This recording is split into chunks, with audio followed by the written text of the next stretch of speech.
Hey, look at this. Barry Manilow back at #1. He scored his first #1 album in 29 years. The greatest songs of the 50s, #1. First time he's ever had a #1 debut. And he's on my show. Coincidence? I think not. I'm Tony Danza, and I'm live with Barry Manilow here in New York City. It's the Tony Danza Show. On today's show, the legendary Barry Manilow performs his newest songs here on our stage. And famed attorney Gloria Allred on her high-profile cases and how you can fight back and win. Now, here's your host, Tony Danza.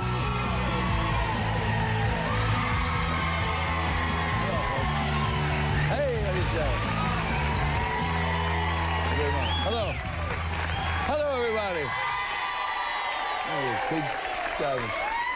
Hey, welcome to the show. Thank you very much. Thank you very much. Welcome to the show. Thank you for joining me. I see little kids over there, huh? What are those little kids? What are you doing here? Huh? Why aren't you in school? No answer, eh? All right. I'll interrogate you later. Anyway, welcome to the show, folks. How's everybody doing? Okay? Good.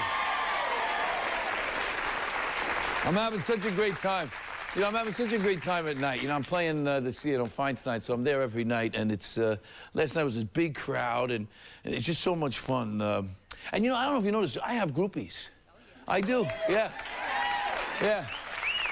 Most of them are over 80, but, no, they come in all ages, and they've all been coming out, and I really appreciate it. I really do. You know, who came last night? The whole Pizzarelli family's coming to see me. John Pizzarelli's sister, Mary, came to see me last night, and it reminded me that last week when I was talking to Liza about John Pizzarelli and his wife, Jessica Malasky, I called her Jennifer Malasky, so I'm sorry about that. I just want to straighten all this stuff out.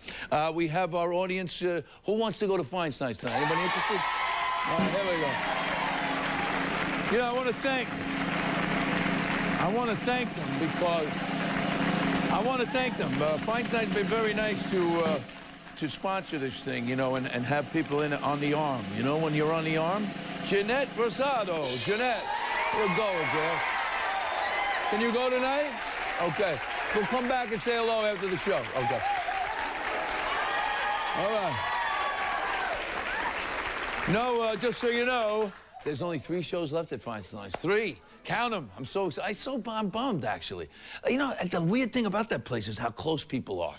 I'm not kidding you. Last night, I had a guy with his feet on the stage. I had to tell him, get your feet off the stage. I could see my reflection in his glasses. Anyway, so, I want to do something else, too. You know, the first night, opening night, last Tuesday, I got flowers from my staff. And I just want to thank the staff of the Tony Danza Show for my flowers. Thank you, staff.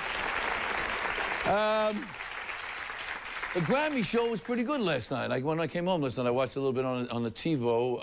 I want to congratulate, you know, Tony Bennett was here last year. I hope he's going to come back. But his album, The Art of Love, won a Grammy last night. So congratulations to him. Oh, The Art of Romance. The Art of Romance, excuse me. Terrific, Tony. I think that's one of his best albums. Oh, we got a giveaway. Ready? You know who's back? You know who's back? Badder than ever. Badder than ever. You know, you got a lot of these guys, they come back, they're back. He's bad, he's back. He's Bambi. Yeah! Bambi 2. Bambi 2. Yeah. Doesn't look a day older either. It's unbelievable. All right, so everybody in the audience is getting money. Thanks to Walt Disney. Walt Disney Home Entertainment. Thanks, Walt Disney. Thank you, Disney. Oh, now what? Boom. Put it up, because I can't. We're doing this thing. There's an amazing new Expedition Everest thrill ride, speaking of Disney, is opening soon at the Animal Kingdom at Walt Disney World. And we're going to be giving away 5 trips for 4 to down to be sure, you got to watch this. This is for our Expedition Everest giveaway. It starts February 15th, and you and 3 of your favorite people could be on your way to Orlando. And there's going to be a big, we're going to take over Times Square. It's going to be a big, it's going to be wild. I'm telling you, I think I'm going to jump off a building. So, congratulations to the people, the girls, the women at the girls, the women at the View, and Regis and Kelly. They got Emmy nominations yesterday. But the Emmys, the daytime Emmys are wacky. I mean, they're really wacky. First of all, I mean, in game show, all they had two hosts. There's only 2 nominees, Meredith Vieira and Alex Trebek. You know, what happened to Vanna? I mean, you know, but what happens if it's a tie? I mean, it's crazy. And listen, this is how crazy it is. Guess who got a nomination for Outstanding Achievement in Hairstyling? Dr. Phil.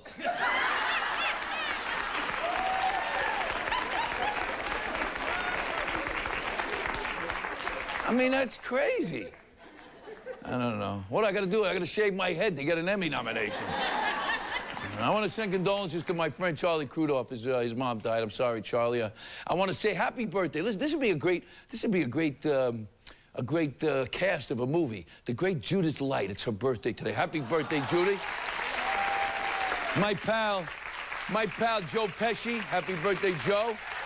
And another girl I work with, Julie Warner, and the great Carole King. So happy birthday to all of them. I got a great show, you know. I got Barry Manilow and Gloria Allred. So let's get going.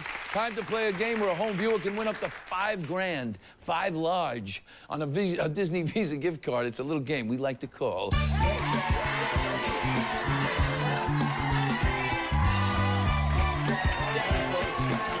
Hello. Why aren't you in school as well? I'm here with some people from my school. Oh, there's people from the school are here. What is it, like a class trip? You wouldn't go that far, yeah. All right, well, what school is it? Schechter in West Orange. Oh, well, welcome to the show. Thank you. Keep it down there, you.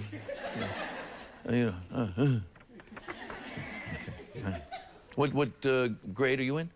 10th. 10th grade. That was my favorite grade. Yeah. I don't know why. But... Okay, on the phone. I'm tired, you know, I'm working nights. On the phone, we have Joyce Margot from Greensboro, North Carolina. She watches on Channel 45 WXLZ. Hello, Joyce. Hello, Tony. Whoa, man. See, that's how you're supposed to speak up. See that? Joyce, how you doing? I'm doing fine. Great. How's North Carolina? Well, we have a dusting of snow this morning. A dusting. I like the way you put that. They're talking about us getting a snowstorm here in New York over the weekend, you know. Watch out, pal. We've been having these 50 and 60-degree days. And you know what, by the way, I want to say, my friends out in L.A., I know it's the fires are really in Arizona or in L.A., so our hearts, we're thinking about you out there. We got to find out how much you're playing for, Joyce. So we have our audience member, Puck Dropper. Here's Diana Ackerley from Yorktown, New York. Hi, Diana. Get the puck, please.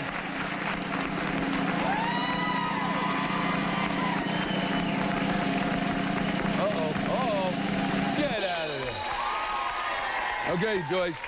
Joyce, you're playing for $2,500 on a Disney Visa gift card. In which subject are you an expert?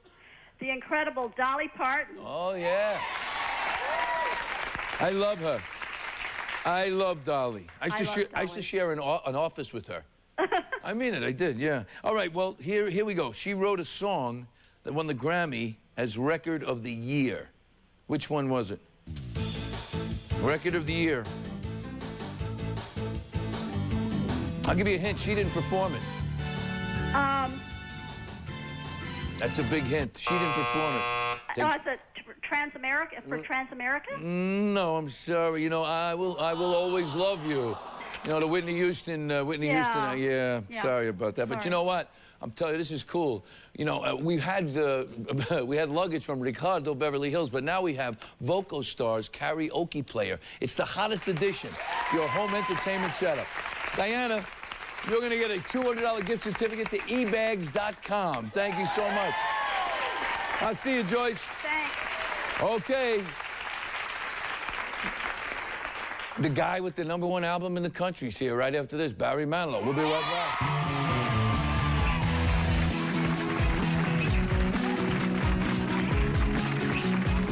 Still to come, famed attorney Gloria Allred tells you how to fight back and win. Tony's got the star of this weekend's biggest motion picture thriller. Woo! Oscar nominee Virginia Madsen from Firewall. And Tony goes inside TV's hottest hospital. It's a house call from Grey's Anatomy, DR9. It's Tony's Fantastic February. Oh, yeah. Yeah, yeah. I've said it before and I'll say it again. Nobody whips my audience into a frenzy like our first guest. He's a Grammy, Emmy, and Tony Award winner, an Oscar nominee. He was named the undisputed #1 adult contemporary artist of all time. His record sales exceed 75 million worldwide. I think he's got 45 albums, right? Here, we have a clip.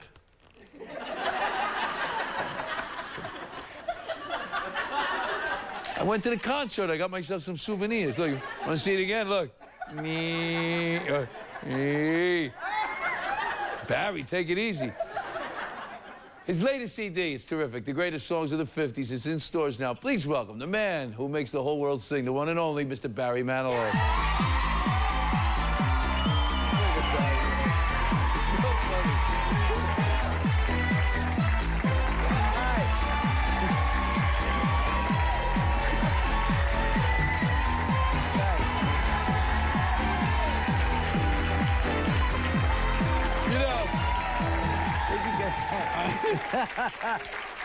I like it. That's when you know. Look, standing ovation. Great. Thank you. Thank you all. You know, that's when you know you've made it. And they make a flip book of you. That's like unbelievable. That's really something. Look at that. Pretty silly. You're working out there, man. It's pretty Welcome silly. to the show. It's so great to see you. Congratulations on your success. Well, really. you know, I got to tell you something. I mean it. You know, I've said this before, that the thing about the show that's so great, one of the things that's so great is that you introduce famous people and they come walking out. And I just now, it was unbelievable. Barry Manilow, and you walked out. But we started off together with your show. No, you were here, but it's amazing that, you're here, and I appreciate it. I really do. And he's such a talent. Did you ever hear him sing and dance? I went to the Michael's room, Michael Feinstein's room at the Regency, is it? Yes. And he was doing his hour and some odd minute Actually, I'm there show. tonight. Oh, are you really? I'm there tonight. It is so entertaining. You fall in love with this. You fall in love with him. Well, and people walk out just smiling and having the best time with him. See, can I get the extra 10 for Barry? No, thank you. Hey, let me tell you about falling in love. You know, the other night we went to see you over at the Time Warner building. And first of all, that setting is unbelievable, isn't it, Barry? I really thought you were even taken by it. I had never even been in the building, forget about performing there. It's the place that they do jazz at Lincoln Center, and the backdrop, like this, is a window, a huge window overlooking all of New York. Central Park South, right down Central Park South. I mean, I said, who pays the Windex bills? Yes, that's right. They must work all day long. It's this huge window. I don't even know whether you could concentrate on the performer. It's so beautiful. But it was easy to concentrate. First of all, the band is unbelievable. Fantastic. The singers are great. But that's a bit of your Vegas act. Am I right? Is that a little bit of Vegas? A little bit. Yeah? I mean, we redid everything we've done just for that room, because the Vegas show is bigger. Oh, please, it's, things coming down off the ceiling and things rolling. It's Vegas. Right, it's Vegas. It's Vegas. Now you just celebrated, what is it, like 100th show there? 100 shows. Yeah, it feels like it's just been 2 weeks or something. We're having such a great time. You're enjoying being there? Well, I'm loving being, in one place. Right. And, I've been on the road for 35 years. Yeah, you told that story about waking up on the wrong side of the bed, thinking the bathroom's on that side, and it really is on that side because you're in a different room. Yeah, so 35 years of, room service being late and airplanes being late and living out of suitcases. I finally just said, I'm done. But then they called, the Hilton called and said, would you put a show together for us and you could stay there? Wow. I said, well, because I wasn't ready to retire. No. I just was ready to get my off life the road. back Yeah, again, get off the road a little bit. And so now I've got the best of both worlds. We're able to make music. All right, listen. I haven't seen this show, but I've seen your show in Vegas. And it's a killer. The show the other night was great. You know what was interesting about the other night? Clive Davis and you go way back, of course. But it was interesting. Clive came out and he was talking about you and talking about his influence in your career. And I'll be honest with you, I was sitting there and for a second I felt a little uncomfortable. Like, boy, he's taking a lot of credit, old Clive here. Should. Now wait, but what was interesting was you came out and said the same thing he said. That was really. Now he sends you Mandy. It's you called see, Brandy. Yeah, it was called Brandy. But you know, we started in '74, and that was the years of the singer-songwriter. So I was this obnoxious young songwriter who I thought, you know, was going to be, if I had a career, was going to be based on my songs. Sure. And he said, you know, you're a decent songwriter, but in order to make it on the radio, they have to be hit songs. And I really didn't know about hit songs. So I turned the radio on, and I heard Kung Fu Fighting and Disco Duck. I said, No wonder I don't know. Yeah. these people need me on the radio, you know. So, you know, and then he sent me this song called Brandy, which we changed to Mandy, and I recorded, and I changed it around a little bit. And sure enough, he was right. But when you first get it, when you first, by the way, you know, one of my great memories, I told us the other day when we said you were going to be on, is my brother in a karaoke machine. He's singing Mandy, and me and my son on the floor laughing hysterically, you know. But when you get that song, do you know right away? Do you No. think are you sort of you want to tell Clive, hey, wait a minute, Clive, maybe you don't know what you're talking about? Well, I did. I said, Clive, I've been in the business for 1.5 years now, and this is not.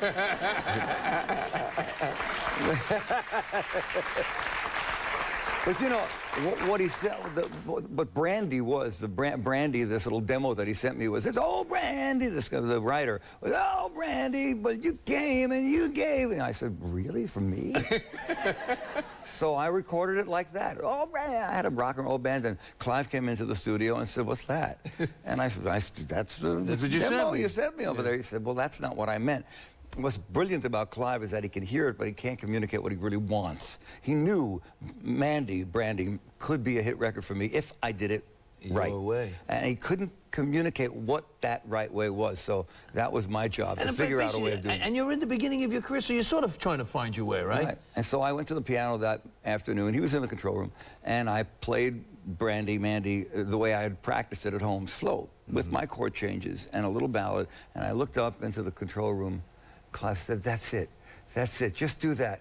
And that's the record, one take. And we just added strings, and we added drums, and we added guitar, and that was one take. And the rest is history.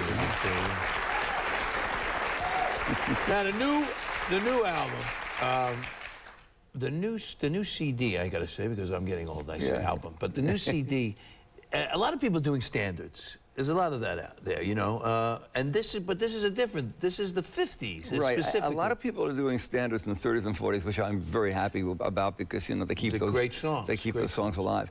But nobody seems to have touched these songs that came out of the '50s. They've been ignored. Things like "Love Is a Many Splendor Thing" and "Beyond the Sea" Unchained Melody, and Venus, and I got the album. I got the CD. Well, you know, there were like 70, you know, of them, and you know, I had to somehow turn them down, some of them, because shaboom, shaboom, that didn't feel good. That's not my thing. And then, you know, get a job. By the way, Clive sent you a list, am I right? We have 70 songs. 70 songs. Right, and so little by little, we whittled it down to about 20 of them, and then we whittled that down to about 13. And so this CD is all #1 records from the 50s. And if you were there, it'll bring back great memories. And if you weren't there, what I'm hoping for is it introduces these beautifully written songs to a new generation. Yeah, and I'll tell you something. What I found interesting, you know, you sprinkled them in with some of your old stuff the other night. It was great, but I think that your voice or the way you're singing somehow it's terrific with this stuff. It fits. And how do you feel physically? I mean, you sounded so great the other night. I mean it, Barry. I thought, you always sound great. That's not to say you don't, but there was something really special going on there. I don't know. I don't even warm up. Someone just said, did you warm up yet? And I said, no, I don't know. I just say, yeah, I'll cross my fingers. Lucky you. That's all I got to say. That's great. All right, wait. Folks, wait a second. When we come back, we're in for a real treat because Barry's going to perform something from the album. I think we're going to do Venus.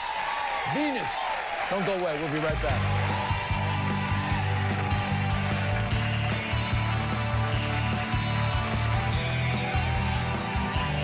Tomorrow, Grey's Anatomy star T.R. Knight with a sneak peek at this week's all-new episode. Hi, this is Barry's new CD, The Greatest Songs of the 50s, performing the 1959 hit single Venus, made popular by our friend Frankie Avalon. Once again, the great Barry Manilow.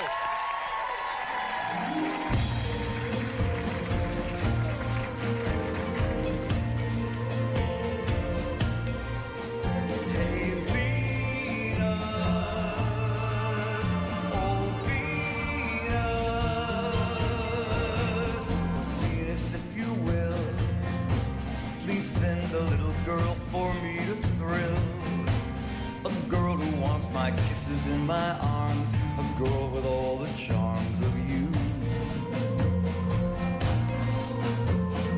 Venus make her fair, a lovely girl with sunlight in her hair, and take the brightest stars from in the skies and place them in her eyes for me. Venus, goddess of love that you are, surely the things I ask can't be too great a task. Venus, if you do, I promise that I always will be true.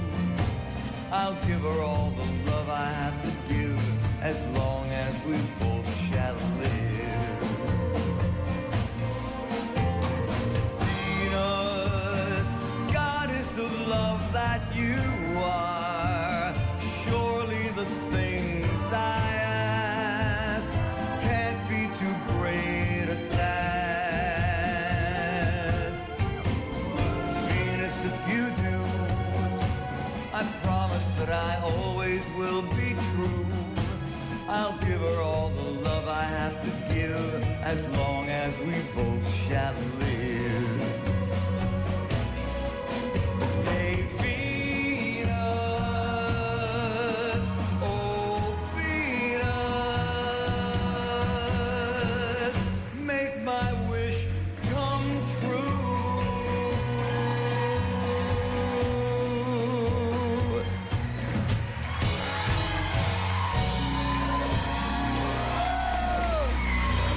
Great, guys. Great, guys. Oh, this was Barry. Thank you. Thank you. Hey, Love that. isn't that great? The greatest songs of the 50s. It's in stores now. And guess what? Barry, you going to stick around and do another song for us? Oh, yeah. Oh, baby. He's going to perform the Righteous Brothers classic, Unchained Melody. We'll be right back.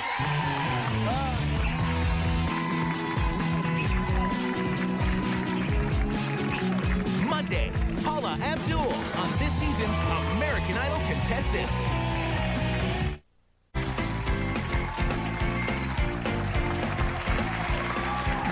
Thank you very much. We're back. My next guest, a top civil rights lawyer who has represented high-profile clients. So you've seen her everywhere. She's represented Amber Fry and the family of Nicole Brown Simpson. Mostly, though, she's known as someone who's not afraid to speak out against injustice. She wants to tell us how to win our own battles against injustice. Please welcome the author of the new book, Fight Back and Win, my friend, by the way, Gloria Allred. Hey, Gloria. Look at you.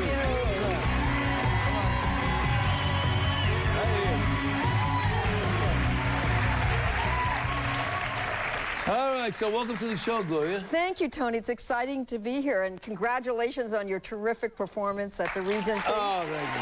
Oh, it's very nice of you to say. Very nice to say. Now, first of all, just in the interest of total disclosure, Gloria and I go way back. Actually, we tried to produce a show with Gloria as a host. Exactly. So we are friends, and you know, she's a very interesting character. And I want to know why. Where does the... Let's start here. First of all, I'd like to know a little bit about you and how you became this advocate for against injustice. Yes, and I have been practicing law for 30 years, and we probably do more women's rights cases for individuals, fighting the rich to the powerful, the famous, the big corporations and government that have harassed them and that have hurt them. Than any other law firm in the country, and my commitment really comes from my own life experience. Right. So wait, let me start. You used to be working Gimbels. You were a school teacher. Yes. Right. Exactly. And then went on to become a lawyer. Yes, but... I was a teacher first, and I was a single mom. You know, I came from a row house in Philadelphia. We never had anything. We never had a car. I ended up as a single mom, unable to collect my child support. I ended up going to Mexico one time on a vacation and getting raped by a prominent doctor down there. And at the time, I didn't think anybody would believe a young American woman in her 20s. And this was at gunpoint, am I right? Yeah, at gunpoint. And You know, so it did give me some understanding of what rape survivors go through. And, you know, over the years, I've evolved from becoming a victim to a survivor to a fighter for change. And that's what I've tried to do for the last 30 years, is help to empower those to fight back if they have had those kinds of challenges in their lives. And people like now seek you out because, of course, you're high profile in them. But what are the things, like when somebody calls you and says, "I've got this case"? I mean, there must be a lot that you say, I don't want to get involved in that. Yes. But what right away says to you, "Oh, this is something what are the injustices that get to you?" In other words. Well, we try to take cases within our area of expertise, and of course, I practice only in California. But you know, we're probably best known for our cases involving sexual harassment. And in the book, Fight Back and Win, I talk... Yeah, here's her new book, by the way. This is the new book, Fight Back and Win. It's her 30-year fight against injustice and how you can win your own battles. Yes, and in that book, I talk about many of our famous cases and some of the lesser-known ones. Cases involving sexual harassment. I have one right now in which I represent 57 young women who applied for a job at Hooters. Hooters. And who were asked to change into the Hooters uniform as part of the job interview, and then they were secretly videotaped taking their clothes off by the man who was interviewing them for the job. And we got him prosecuted. He has been convicted. He is serving 5 years in prison now, and we have a civil lawsuit on behalf of the young women against him and Hooters. And in fact, I'm going back to California later today and have to be in court early tomorrow morning because I also represent a number of young women who were on the high school gymnastics team and who have been secretly videotaped by their coach. And he videotaped them taking their clothes off. So we're going to be in court tomorrow morning with the young women speaking at his sentencing. But now listen, that's certainly an injustice, don't get me wrong. But I'm talking about, I'm trying to think, what is it like? I mean, obviously, if somebody's videotaping, you know, job applicants or gymnasts, that's certainly something that I could imagine you get heat up on. But individual stuff, like didn't I read once where your daughter actually, wasn't it your daughter had a problem at school or they were charging somebody? I can't remember what my daughter actually wrote the foreword to my book. It's Lisa Bloom. You had her on your show, and thank you for that. She's an anchor on Court TV and the legal contributor to Good Morning America. And she wrote the foreword about what it's like to grow up as Gloria Allred's daughter. And she talks about a time when she was younger and she went to school and was square dancing. That's what it was, yes.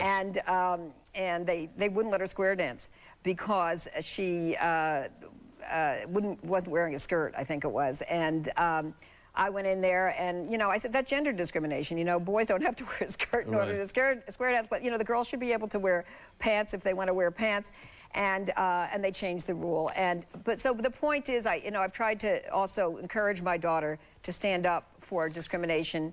And you got to speak up, is what you say. Wherever that is, to speak up, stand up, speak up, fight back. And that's how we make a better world for all of our daughters. But that's just one case. I mean, I've also stood up for little girls who were I've had a case in the book where little girls were charged more for haircuts than little boys, where women were charged more to dry clean their shirts than men were charged for the dry cleaning of the shirts. You don't think about this stuff, but there is still this kind of stuff that goes on. I sued Saks Fifth Avenue because they charged women for alterations to their clothing. They weren't charging men.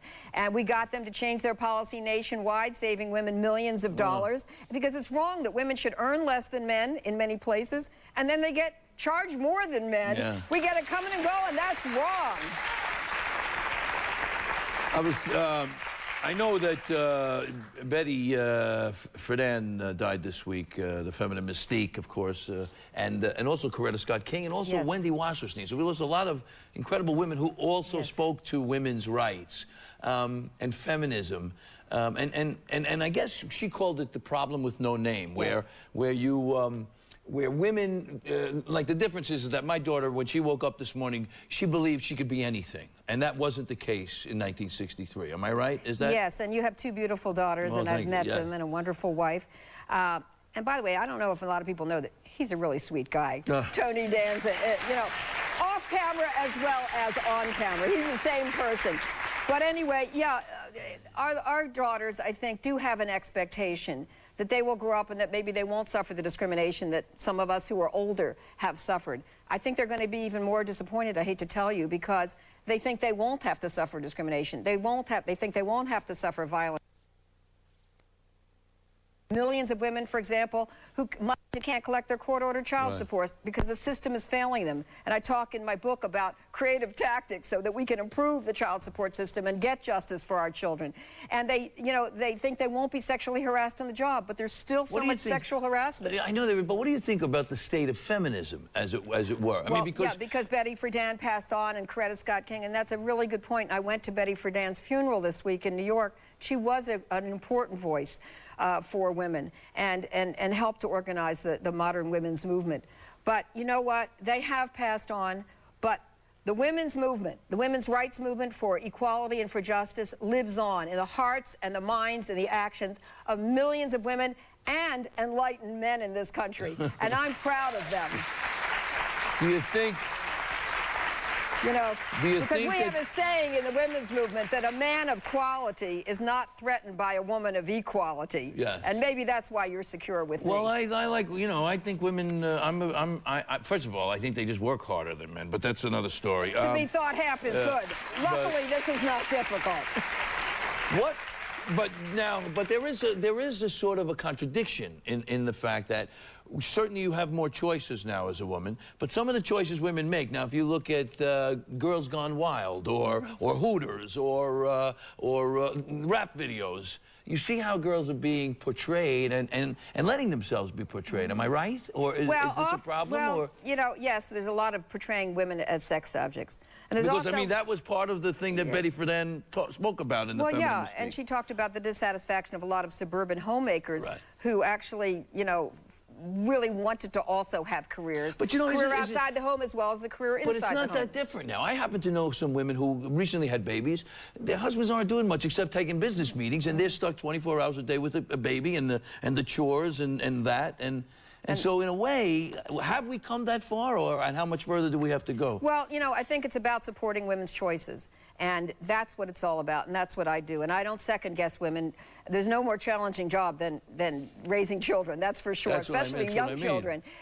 But, you know, they have a right to have careers outside the home, careers inside the home. But when they're outside the home also, we want them to have the title, the pay, and the equal opportunity. I and that's agree 100%. why in this book we show them how to fight back to win that kind of justice. All right, listen, everybody is going home with a copy of Gloria's book.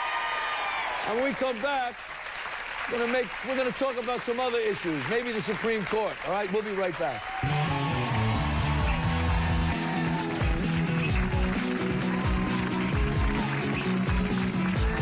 Next week, meet the latest Dancing with the Stars celebrity cast off the dance floor. All right, we're back. Thank you. We're back with Gloria Allred. He's going to help us understand. We're talking about women's rights, and I think right now, I think people know that the Supreme Court is changing. You got two new justices, of course, the Chief Justice, John Roberts, and Sam Alito, the Associate Justice. As far as women's rights go, do you think this affects the sort of, does this turn back the clock? Does it move us forward? What do you think? I'm very concerned, Tony. And I'm glad that you asked because, yes, you know, actually I think it's a catastrophe for civil rights and for women's rights. And I'd like to be wrong on this, but I think that I'm right. And well, you never know, though, because, I mean, you know, Souter is the classic that they talk about. Judge Souter was appointed by Reagan, and of course, he's one of the most liberal on the court. So let's talk about what the big issue is and get it out there. Abortion. This is one of the things that they're worried about, that they may actually overturn Roe v. Wade. Yes, exactly. I mean, I'm concerned, for example, Justice Alito, when he was on the lower court, in the Court of Appeals, voted to uphold a Pennsylvania law which required women to notify their husbands before they could get an abortion. I personally don't think that women are the property of their husbands, and I don't think they need to notify them. I think it's a good idea if they can communicate about it, but I don't think there should be a law that mandates it. So I'm concerned because Roe v. Wade, which is the 1973 Supreme Court decision, which found that a woman has a right to privacy and liberty. That is a constitutional right, and that includes the right to have a legal and safe abortion, and that states cannot criminalize abortion. I'm afraid that that might be reversed or severely undercut All right, and but eroded. for a second, let's take the other side. Why isn't it better to just get rid of this issue and have it go back to the legislatures and have the states vote on it, and then who wants it, and doesn't want it, and then we can talk about something else, you know, other than this one issue that seems to hamstring us so badly? Well, because then we know that many states will criminalize abortion, and it was a crime in many states before 1973. I'm a person who had to have an illegal abortion. It wasn't illegal for a woman to have it, but it was illegal for a doctor to perform it. So women like me who got pregnant, and I got pregnant as a result of that rape that I talked about in the book, you know, we had to go to basically back alley abortionists, and I ended up with 106 fever, infected, hemorrhaging, and almost dying, and had to be taken to the hospital, which is, we were only taken to the hospital when we were almost dying. And so many women died or remained by illegal abortions. That's why I'm committed, and so many people are committed to keeping abortion safe, legal, and available, and not have it criminalized, because the rich women will always be able to get abortions. Right, they can go to other countries, right, other or states, but the poor, the young, they won't be able to do it unless it's illegal. What about restrictions? illegal. What about some of the restrictions that they talk about? Parental notification, and again, there was just a ruling where they overturned one because it didn't have the exception for a woman's health. Yes. So what do you think? Are you against any kind of restrictions at all? I mean, is that... Well, the Supreme Court has said, in essence, that any state I mean, it's easy law, for me to say, let's go back to the legislatures. I'm not a woman, so yeah, but see, then, don't get me wrong. then they will criminalize it, you see, because it's the attempt to control women. And the real issue is who decides. You know, does some stranger sitting in Congress or the state legislatures decide whether my daughter or somebody else can get an abortion, or should it be between the young woman or the older woman and her doctor? I get you. But, you know, one of the things that was very telling to me was when they signed that partial birth ban. There was not a woman on the stage. It was just all these white guys standing around the president signing it, and it just, something bothered me about, you know, who's making the choice. Yeah, well, that's the privacy. key. You're worried about privacy as well? Who's making the choice? Who's making the decision? You know, with all due respect to those white men, you know, I mean, you know, we think that we should have that right ourselves, to have the right to privacy to make that decision. Gloria, keep fighting a good fight, okay? Thank you, Tony. Love you. Gloria's book, Fight Back and Win, is available in stores now, and we will be right back.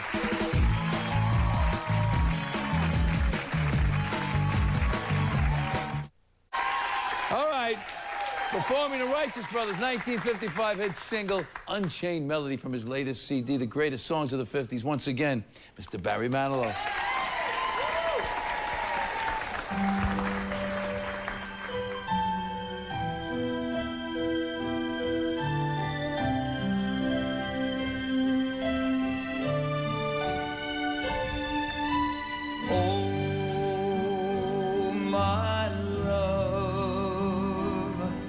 My darling, I've hungered for your touch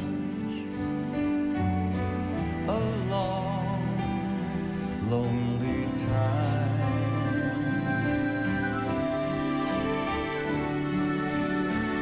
But time goes by so slowly, and time can do so much.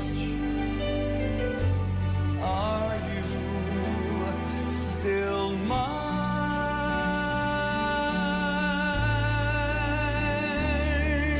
I need your love.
and time can do so much. Are you still mine?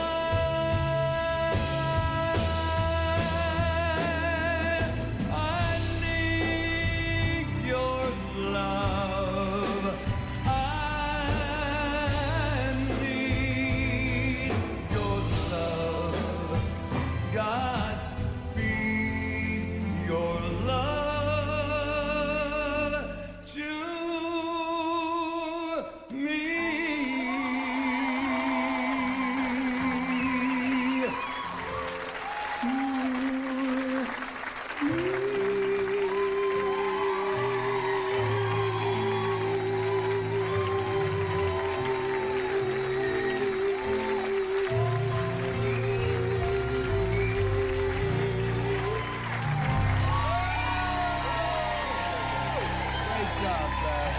Ah, that's wonderful. Hey, wait a minute. Guess what? You know, the greatest songs of the 50s, it's in stores now, but Barry brought everybody a copy today. All right, thank you. Hey, guys, thank you so much. Great, guys. Good luck with the good luck with the CD. Always, Good seeing you, always, man. always with you. Good luck for everything, Tony. We'll be right back.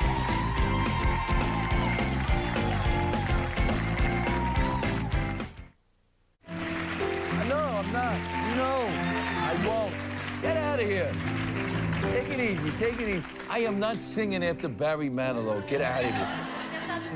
This is Nadia DiGelinardo. She's a pain in the neck. Hey, I want to thank my guests, Barry Manilow and Gloria Allred. Hey, studio audience, you've been wonderful. Thank you very much. Oh, hey, Roseanne, your mother Flo is here. Good luck with the triplets, okay? All right. See you tomorrow. Bye-bye, folks.